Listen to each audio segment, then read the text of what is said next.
Five. What's going on, Bears fans? Welcome to our Tuesday edition of live streaming through StreamYard. Today, I am with Nate Atkins from the Bears Wire. We are going to be going over the coaching review for the first couple of weeks. There's a lot of mixed emotions about the Bears right now. There's so many bright and growing spots, and then there's so many areas where everyone just can all agree that things are just going very, very wrong early. So, Nate, welcome back to the show. Happy to have you on, man. Yeah, thanks for bringing me back. Excited to talk Bears. We'll see where this goes. So, kicking things off, just as a whole, before we start going into coaches individually, and everyone that's listening in, make sure to start putting your comments in the chat. How would you grade the coaching staff as a whole through 4 weeks?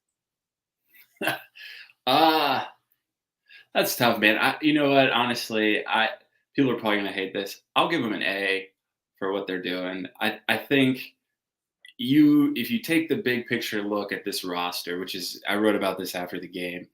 This is a tough roster to have, and so I think they're maximizing what they have.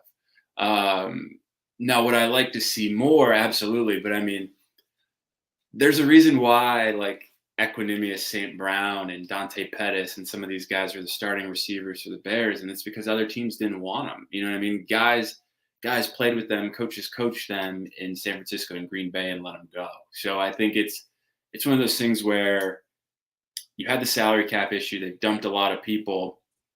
It's a terrible roster, and there's some young guys that are struggling, but I don't know what else they could really do with this. I mean, they could win maybe more, but the team kind of stinks. Well, I'm happy you said that because, it is a rebuilding year. And I think that's what, obviously as Bears fans, and I'm sure you feel the pain too, is that we want the Bears to do well. We want there to be success. And it's hard to look at it because you can always look for the positives of players. At the beginning of the season, I was like, Cole Kmet's going to be that guy. Yeah. And Cole Kmet has not been that guy at all. And I don't know if you blame Getsy. I don't know if you blame Kmet as an individual or even Fields. I will say that I was very upset at the end of the Giants game where they threw it back to Kmet on that last second, schoolyard bullshit, as they would say in the longest yard. And Kmet just flat out dropped it. So I don't know how you can really coach that. But as a whole, you're saying, the staff is doing what they can with what they have. And I would love to hear what other people are thinking. We are starting to get more and more listeners as we've been talking. But you're giving it an A overall, and I can't blame you from what you're saying. But let's go into kind of just the first guy we're going to hit on today. And how would you grade Matt Eberflus? I'm giving Matt Eberflus a B-. Okay. Because I think he's doing a great job as a leader. I think that he has the trust of the players. Players actually like playing for him. And he's really good at adjusting in the second half. Could he do a better job in the first half? Absolutely. But that's kind of his whole staff as a whole. And also you don't know what type of game plan the team you're facing is exactly going to throw at you. But I'm giving him a B- just to kind of kick things off. And I'm sure you and I will go back and forth on different points. But what are you giving Matt Eberflus for 4 weeks? Yeah, well, shit. Sorry, I gave the staff an A, so there's got to be some pretty high grades here. I'll give him the A, right? The flat out. I think he's a leader. I think he's done a good job of keeping his game face on. I mean, there's tough questions coming week after week. We can talk about it, but I think we're starting to see Justin Fields kind of bristle at some of these questions. And Eberflus, is mature. He stands in there. He gives the company line. He's a great coach from that perspective. It's only 4 weeks, so we'll see what it looks like week 17. But I think, he says all the right things, especially on, the throw to Mooney. I mean, he recognizes, hey, Mooney ran the wrong route, but he also says Justin should have hit it. But then he also says, we're telling him, if you don't see it, run. So he's explaining, and he's also kind of letting the players know at the same time, like, hey, we expect you to do your job. So I like what he's doing. And kind of going back to your comment right there, like if no one's open, run. I think like that's something that everyone's kind of struggling to see right now. Because when Justin Fields throws it to Darnell Mooney downfield for, 50 plus yards and it works, everyone knows like, okay, it's working. There's an opportunity here for that to happen, and that's something that you want to consistently see, because when there's a flash, I kind of compare it to golf. You do a good drive one time and you want to do it again and again and again. As a Bears fan watching, you want Justin Fields to do that again and again and again, but he can't, because his pocket breaks down so quickly, and his wide receivers get absolutely zero separation. I mean, I think you can agree to that, but the wide receivers are honestly the biggest problem on the offense right now. Yeah, I would agree. I think they're the scraps of other people, right? Like, so there's nothing really good here. I mean, Darnell Mooney is good. But everybody else, I think, is wide receiver 3, wide receiver 4. I think what really hurts Justin, and we can talk about this too, is it's just the system he played in at Ohio State doesn't allow him the flexibility. I mean, you see a guy like Patrick Mahomes, what he's able to do right away, and without getting too technical, right? The style of offense he played in allowed him to make checks at the line of scrimmage, allowed him to do a lot of things, allowed him to read a defense. What Justin Fields had was a lot of, okay, here's the play, line up, look to the sideline to the coach audibles, and you go from there. And he's reading one read or another read and then throwing it, which is what you heard from Eberflus after the game, right? Like, they're telling him, if the first option's not there and maybe the second option isn't there, check down or run. So they're not asking him to drop back and go through reads 1 through 4. Right, they're really trying to make this simple for him. So I think a lot of times when you see people say, "Hey, look at this guy who's open. Look at this guy who's open," I'm not even sure that he's being told to look that way. Right, so it's tough. I like that he's running more. I think that that's really what you have to do with him right now until he's able to grasp the whole playbook, is just use his athleticism as much as you can.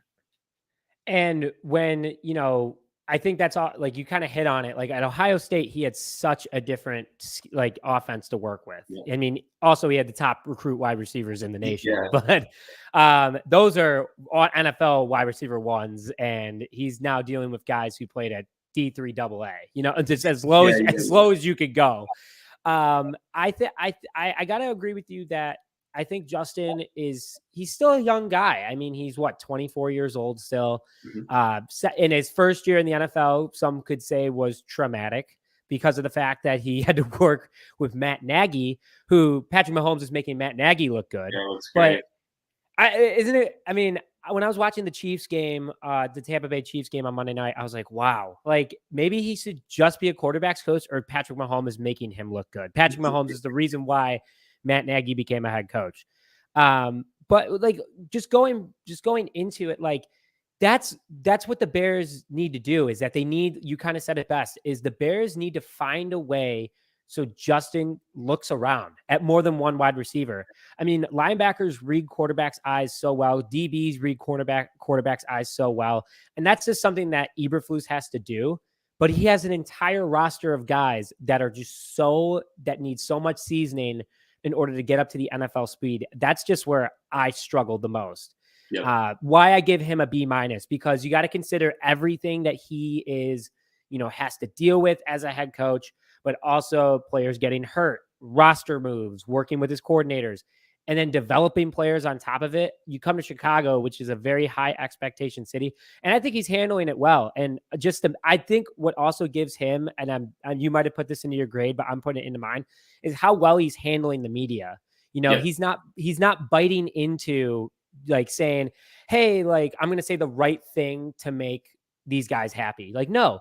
He's going to say what's on his mind. He called, my co-host Tony said it best. He said that the offensive line on a few specific plays, it was loafs. It was one of his other, acronyms that he uses, but pretty much he was saying that they were lazy, and he isn't afraid to call out what's wrong. And I think that's what's great, because it's making these guys mentally tougher. They're embarrassed because, I mean, look at Sam Mustipher. He's blocking everybody on Twitter right now that's criticizing him. So, it's so wild that I don't know. Did you see that Sam Mustipher is literally blocking? I mean, that's the only blocking everyone's saying that he's doing right now. I did see that.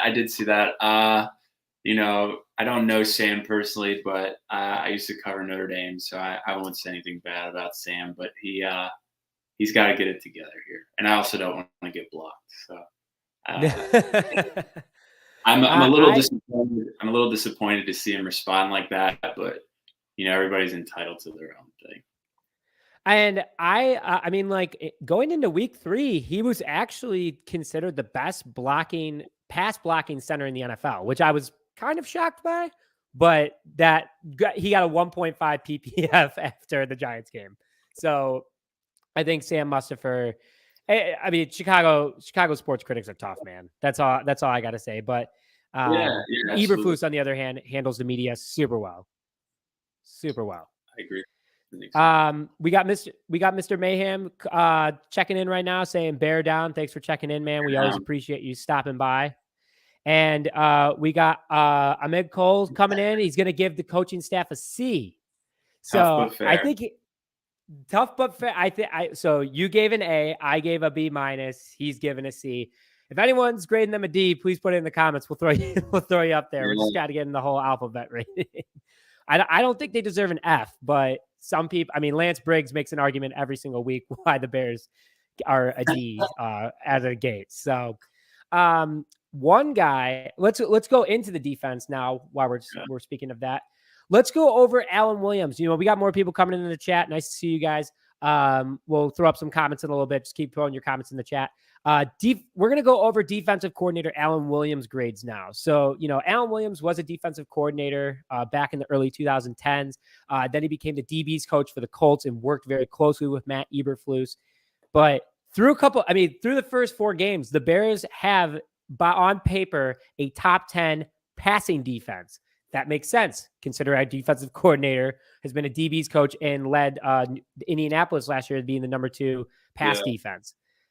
But our rush defense, on the other hand, is there's just one word to put it, and horrible. I mean, everyone, including Daniel Jones, has been running all over the Bears.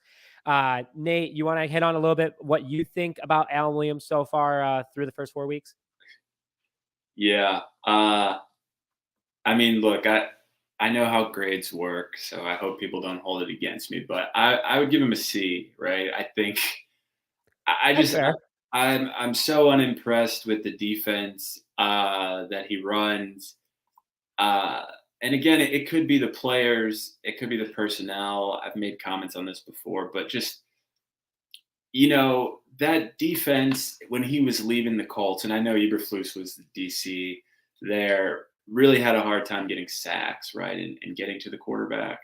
And to me, I associate that with like getting home on pressures, doing things like that. So the pressures are high, but they're not getting there. And when they were last year in Indy, it was the same thing. The pressures were high, but they weren't getting there. And they also, struggled to bring the quarterback down. But the one thing that they did in Indy when Eberflus was the coach that they were good at was they stopped the run.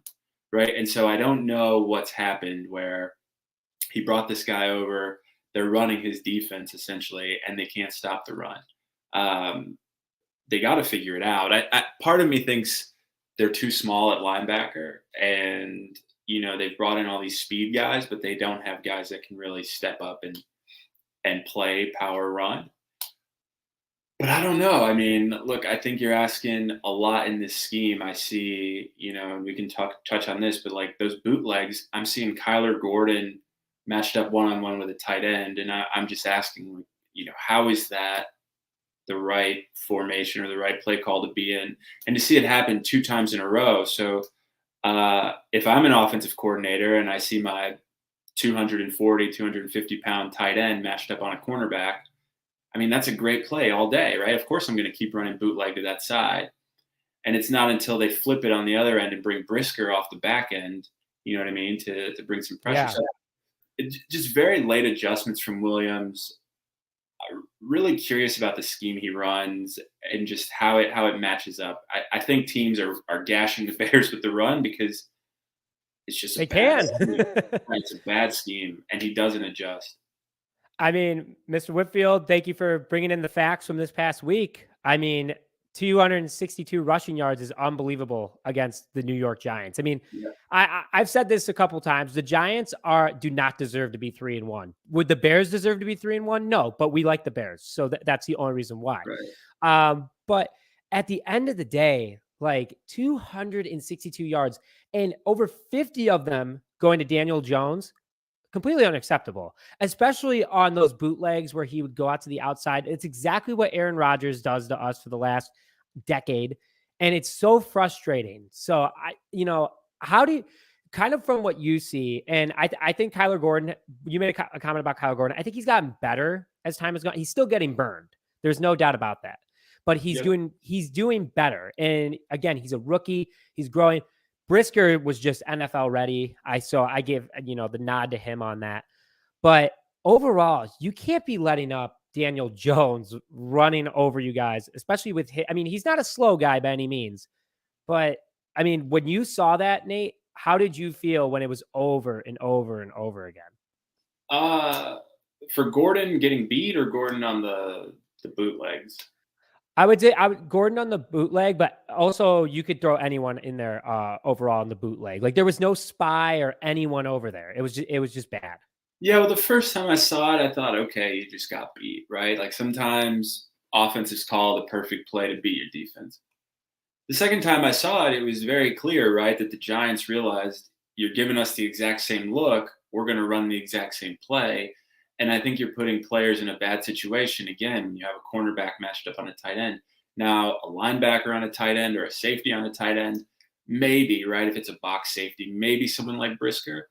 But, I mean, to put a guy like Kyler, and I know he's a bigger corner, but he's not this come up and play the run kind of guy. He's more of a blitz and get in the backfield. So I just thought it was really bad coordinating. As far as him getting burned on the passes, I mean, I don't really know what's going on with him. I do think he might be getting asked to play a lot more man-to-man than he's used to based on what I've seen.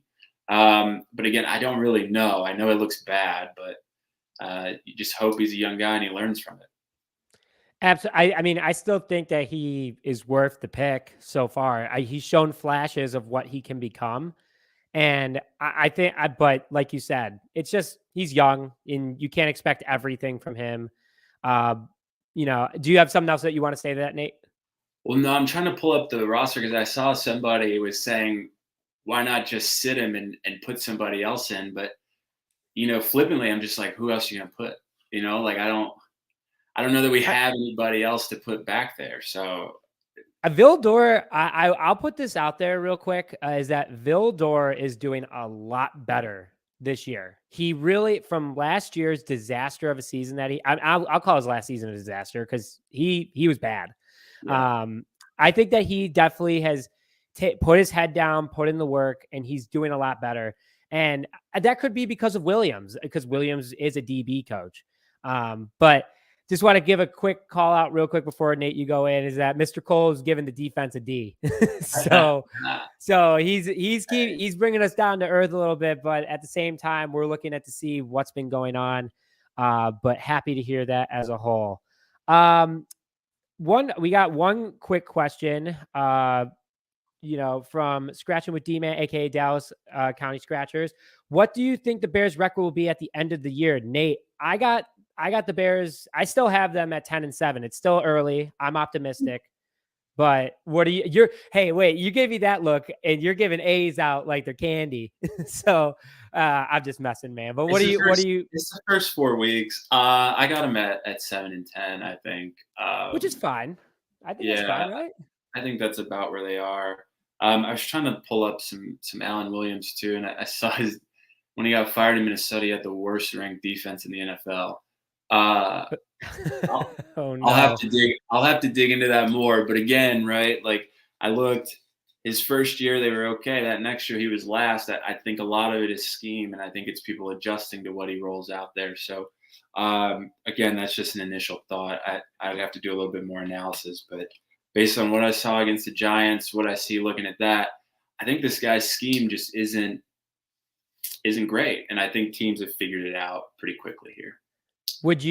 So quick question, we got Mr. Whitfield. Speaking of Minnesota, he can already hear Dalvin Cook scoring a touchdown against the Bears. If he's healthy, Whitfield. If he's healthy. I was watching it with a couple buddies this past weekend, and everyone's like, "Is Dalvin Cook washed up?" And I was like, "No, he's just hurt." So, Man, I'll tell you. So I'm a fantasy football guy too. Just casual. I'm not too intense. I got Dalvin this year too, and it's the same thing. You always get Dalvin. You always got to get Madison because he's gonna miss a game. Like it never fails. Never fails. absolutely. And so Nate, actually, this is a good comment from Brianna Chase. The defense is lacking for sure, yet they only allowed 6 points in the second half and no touchdowns in the second half of games so far. Okay. So if that's correct, I don't have it in front of me right now, unfortunately, but I will say that Alan Williams does make strong adjustments. I mean, the whole team does. But you don't think so? You don't think so? Brianna, Nate's kind of going against you right here. I don't know. Let's hear this. I think we got to look at the games. I think, okay, the 49ers in that game, right? They lose their running back. It's raining. They're trying to figure it out. They couldn't really score. Against Green Bay, they only scored 6 maybe in the second half, but they scored 21 in the second quarter. So I don't know that they necessarily needed to. Texans, I don't know enough to comment on. So maybe, but that team's bad. And then the Giants are bad. I mean, the Giants at one point in the third quarter, right, they're down to Saquon Barkley at quarterback. So I'm glad, that he only allowed 6 points in the second half, adding that all up. But I think it's too early to throw a stat out there like that and think it's indicative of anything. I think I would love to come back to it, Brianna, maybe 4 more games from now and start to see what those second halves of games look like. Yeah, I mean, we'll be doing this a lot more often, so put that on the calendar. Nate and I are going to be talking probably in the next couple of weeks, but for sure, we'll have that. So Brianna, stay tuned. We would love to look back on that comment and be like, hey, maybe maybe she called it. Maybe she called it. We got Mr. Whitfield saying that he had him at 7 and 10 like Nate, but might drop it down to 5. Hoping for the best there. Quickly, Captain Jones, I see your comment. I want to put that tees us up really well for later.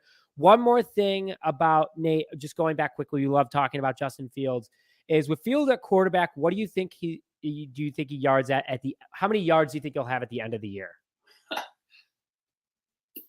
Under 2,000 at this point. Yeah, that's the pace. I think it's 1670, something like that. That's the pace right now, unfortunately. Right. So big yikes. I'm hoping that he gets above 2,500. I really hope he turns it around. I mean, he threw for this is off the top of my head, but I swear he threw for like 3,000, 4,000 yards in college, right? So something like that. I mean, he had one of the best years in college football. I know that back in I think it was the year before COVID, so 2019, something like that. But that's what we think. So we've been talking about the defense for a while. Thank you everyone for commenting. We'll be continuously answering comments. Quick, want to throw it out there is that for those watching and you're in the Chicagoland area this upcoming Sunday, we are having our first ever viewing party. Nate, I tried convincing him to come out. Miracles happen. He might be there. But it's a big ask for him to come out. But we're hosting at Murphy's Bleachers this upcoming Sunday. Doors open at 11. Free beer while supplies last. Bring your Bears gear. We have shirts. We got other prizes coming out. So make sure you come to Murphy's for the viewing party. We'll be at the back left corner bar by the garage door. Weather depending, it looks beautiful. We might even have the patio open too. So stay tuned for that.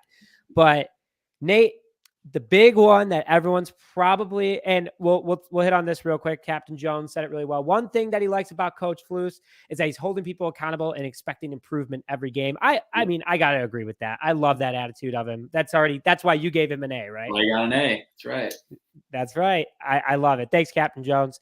But let's go into the guy that a lot of people do not like in the Chicagoland area. I already feel like the chat's going to blow up about this one. Offensive coordinator Luke Getsy's grades through week 4. Start blowing up the chat. Start giving your grades while Nate and I are talking. I mean, all things considered, with how even after 4 weeks, I have him at a C-. I think that there's only so much he can do, but it's also 4 games. Like Tressman, if it's like week 14 and nothing's changed, yeah, give him the boot. But it's week 4, so I'll give him the benefit of the doubt. hopefully starts turning things around. Nate, what are you thinking, man? All right, so I'm gonna hedge here because I'm gonna give him an incomplete, I guess, if that's a grade, because Yeah. I never wanted the Bears to make this pick and hire him. I always thought he was gonna be a bad offensive coordinator, but I'm waiting to take that victory lap until I've got enough, ammunition to prove it. So I really don't like what he's been doing with the offense. I don't think he's ready to be an offensive coordinator, and I don't want to be right because it means they're going to stink. But there's a part of me that wants to say, "I told you so." Well, okay, so I like that you put incomplete. That's I threw it on the screen. Yeah, I think if that's a grade, and that's just no one's giving a grade here. If the teacher were to not give a grade on a test, it just gave it incomplete. This is what it is. I'm waiting to fail him, Nick. I'm waiting to fail him, but he just hasn't given me enough yet. Like that bad kid, you're just waiting for one more thing so you can kick him out. I'm waiting. I'm waiting. Oh man. Okay, so I'll check on you in 2 weeks. How about that? Yeah, I'm gonna tweet. I'll tweet you on Sunday, and if the offense is going horrible, I'm gonna be like, at Nate, give the grade. Just give just it. fail him. All right, I will. I will. Just grill him. But also if things go well, I could just be like, okay, He gets it's still another week. incomplete. Gets He another gets week. another week. I already see people are like, I'm giving him a C. All right, we got one C. I like Little Mr. C. Whitfield, little C. Okay. But Deerfield Joe is coming in and commenting. Nate, do you think if they keep letting Justin Fields run on every opportunity, eventually they focus him, let the wide receivers go, and then he can start passing it and be a quarterback we know? Wow. Shout out to Deerfield Joe, since I'm also from Deerfield. Are you from Deerfield, Illinois? Yeah, I went to Deerfield High School. I went to Deerfield High School. No way. What I'm year? not even 2015. I graduated 2009. Yeah, 2009. All right, so missed you by a little bit, but hey, Yeah. all right, we Yeah. got Deerfield in the house today. All right, all Yeah. right. And shout out to Coach Winecki because I played football there. All right, all right. Yeah, look, Joe, I think that's a great question. I think you have to do something, right? I think you have to start letting Fields run more, and you have to find a way to get the receivers open, or at least allow them to get separation. Right now, with him being just a pure drop back passer, those guys aren't getting open. So yeah, I think it's a good strategy. I think it's something that could help. And what we got actually another Deerfield in the house, Deerfield class of 2013 from Haley May. Apparently geo-focusing on everyone in Deerfield. So, Yeah, and then we got Cicero, Illinois. Cicero, that's right. Shout out to Cicero. I gotta agree with the comment in regards to Justin Fields running on every opportunity because he is making it work. I mean, he went 7 carries for 52 yards last game.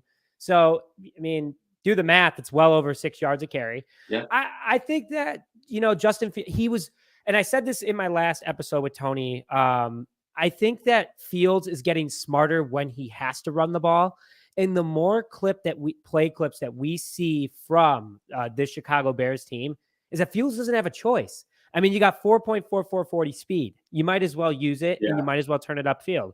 I think that was absolutely the right move from him. But you talked about St. Brown earlier too. Yeah. And I really like him. I think that for the opportunity that he gets, he does, because he gets very few. Yeah. But, a lot of people said he had Butterfingers in Green Bay, and I haven't seen that in Chicago yet, knock on wood. Everyone please do knock on wood for that one.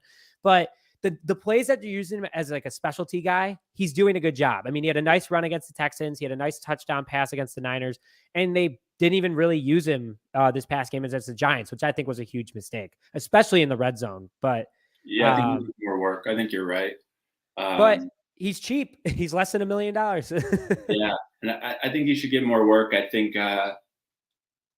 Dante Pettis, I think everybody kind of knows what he is at this point. You've got Henry on the IR. You've got Pringle on the IR. Throw the ball to EQ. I mean, what other options you got? I mean, And what's crazy is that Harry, I don't know if you saw, but Harry's actually able to be activated this week because it's been the full 4 weeks of being Yeah. on the IR. So I don't know what they're going to do with that, but I think he would be a huge help, especially with his size and, the slight, you consider him a veteran, but I think Yeah. he'd be a huge help to this offense, especially getting a little bit less heat off of Darnell Mooney. Yeah, I think so. And I think, look, the Bears made cheap bets on these guys, right? I mean, Pettis, EQ, Pringle, Harry, all of these guys are guys that are looking to make a name for themselves and prove that they could be a starting wide receiver in the NFL. Now, none of them have been able to do so yet on this offense, but you hope that Harry, who was a first round pick, shows up, and had a rough go of it in New England. He's not the first wide receiver to do that, but if just one of these cheap bets hits, I think Poles looks like a genius right away. But if they don't, to your point, they're cheap. But I don't know. You need something. Yeah, and well, I'm also not saying go out and spend 15 million on OBJ. Like who? Because if Fields can't even get the time, it's not going to work. But here's a comment. We got giving Getsy a C, so that's another C. I think everyone seems to be across the board C. I think it's I think that he is a less of a grade than Alan Williams as of right now. That's for sure. Yeah. So, with the offensive line, we have Justin Fields is going to have to use his legs, in my opinion. Agreed. You just have to. I think Nate and I can both agree to that. Here's a good question though from Mr. Whitfield. Why wasn't Fellis a part of the passing game? This is my opinion. I think coming off of the hamstring injury, they wanted to ease him into it. And of course they threw him in the worst possible situation. And here's the worst part is that so I watched the game in Denver. I was visiting some friends this past weekend. I'm at Stoney's in downtown Denver. You ever been there? It's literally every team's bar. Browns, Jets, Steelers, which I was like, you have a Steelers and a Browns bar in the same. Interesting, but you got to do what you got to do. I'm literally looking at the TV and I'm like, don't be a hero, call a fair catch. So I see him start going fair catch. And then I'm like, oh God, he's still running after. Oh God. And then it hit off his fingers. And every Bears fan, there was like 4 tables of Bears fans. We all went silent, like hands, head in our hands. We just didn't know what to do. But I think that's why he wasn't part of the passing game. It was his first NFL game, but they threw him in a super high pressure situation. I would have threw Ebner out there at least because Ebner's done it now for a couple games, or just Pettis or just anybody else at that point, but except Velus Jones Jr. But Nate, why do you think Velus Jones wasn't a part of the passing game?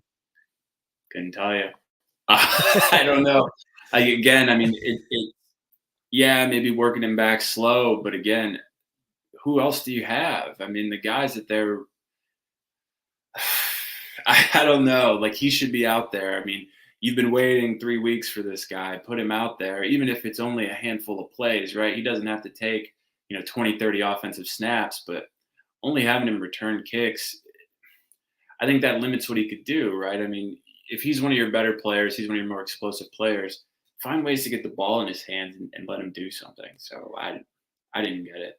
And he would help spread out the offense. I mean, you have a guy that's insanely fast. I mean, Darnell Mooney is fast, but you have 2 of those type of players out there, and then you throw a third with St. Brown.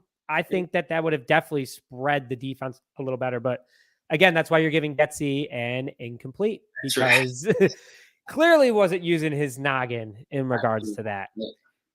Couldn't tell what he's doing. But I think he's doing a good job with the running game. I mean, when you have a good running back room like the Bears have, I think they're doing a fine job. I mean, arguably the best running back duo in the NFL at the moment. But at the same time, David Montgomery, I said this to Tony, is that I miss David Montgomery's pass blocking because Khalil Herbert does not have it. And that's something that you gain over time. David Montgomery, 4 years in the league compared to 2. But man, unbelievable. Just Mustafa given up. And when Mustafa's given up as much as he's given up, you have to be able to pick up a block like that or throw the fullback in there at that point. But overall, it is what it is. What do you think about the running game as a whole, Nate, before we answer a few more questions? I like it. I think it's the cheat code of the Shanahan offense and the zone, right? Is that you can again, not to get too technical, right? The movement forces linemen to get out of position, so it's why they've been able to be successful with kind of no-name linemen, no-name running backs. So I think it's the best part of what's going on, and I hope Getsy doesn't screw it up. We could only hope, but we are Bears fans, and we've seen talented rosters or developing talented rosters, things go very wrong very quickly. One other thing from Deerfield Joe is that I've noticed him going downfield and not paying attention to catching the ball first, then going. Would you agree? If we're talking about Velus Jones Jr., I mean, he is a rookie. He clearly showed that on the punt return.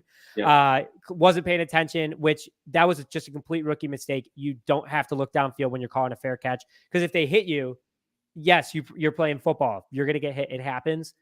But at the same time, just it is what it is. Any comments to that, Nate? That could go to the whole wide receiver group as a whole, especially some of these drops.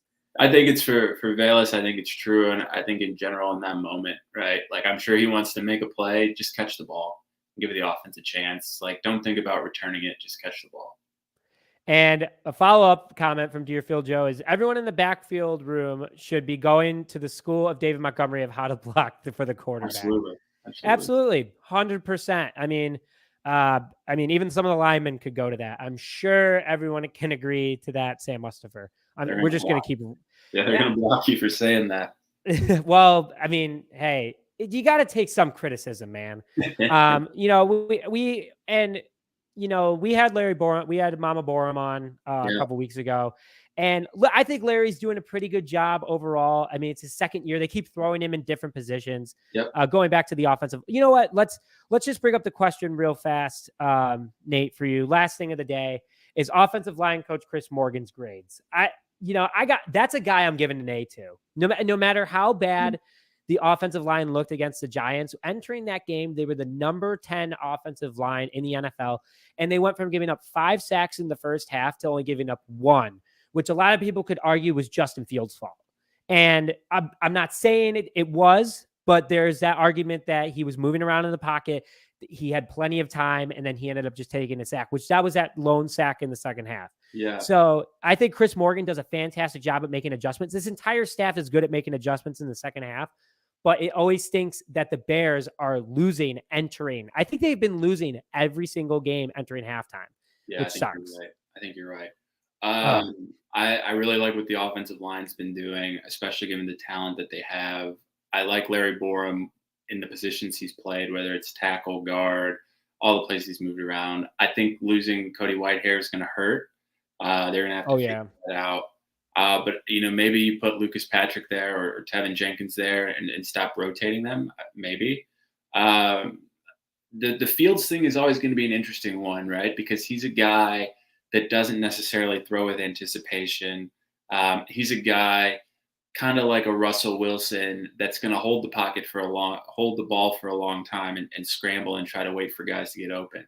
And as we saw in Seattle, once your offensive line isn't good enough to block 5-6 seconds, the offense kind of crumbles. So I think Morgan's doing a great job. I think there's a lot of work Justin Fields needs to do to get the ball out of his hands quicker. Yep. I could not agree more. It falls on both, but it's like a domino effect. It's a weird domino effect that somehow it always gets blamed on the quarterback, because if your wide receivers aren't getting separation, but your offensive line is blocking you, you're not going to make plays. If your offensive line is not blocking you, your wide receivers are getting open, you're going to not make plays. It's just a vicious cycle of the NFL where it goes through. But I think Chris Morgan, for what he's been given, especially with the Tevin Jenkins situation, and Nate, I kind of want to hit on that with you because I feel like you have some good insight on it. Tevin Jenkins, from where it was a month and a half ago to now, I mean, most improved player in my opinion. He's taken that right guard position and ran with it. I think he's done a great job. I think so too, and I don't really know what was going on with him. I don't know if it was about battling back from injury or what he was going through, but really glad to see how he's responded. I think he's handled adversity well. The rotation stuff is still a little odd, but I think he's handling it with class, and I think he's doing a good job. He's obviously not going to be the left tackle that people were hoping for when he was drafted, but I think he's proven that he can have a career in this league. So I hope he keeps it up. And we've gotten very lucky with Braxton Jones. For a rookie, he's doing super, going against, Nick Bosa to start off his career, gave up a sack on his second play, and everyone's like, great, here we go. And he's only given up one sack since. Crazy. Tough challenge. Yeah, tough game out of the gate. But yeah, Braxton's been doing well. I think, that's a really, really good draft pick there for Poles and company. So, what an episode. I mean, you have a lot of different emotions in regards to the Bears coaching staff. If anyone's got one more question, throw it in the comments in the next 30 seconds. We'll try to answer it before we head off. But again, just to give you guys an overall grade. So starting with me, I gave the overall coaching staff a B-. And it starts with Matt Eberflus, B-. Alan Williams, he's got a C from me. Luke Getsy, he's got a C- from me. Chris Morgan's got an A from me. And Nate started off the episode giving everyone an A. I mean, right.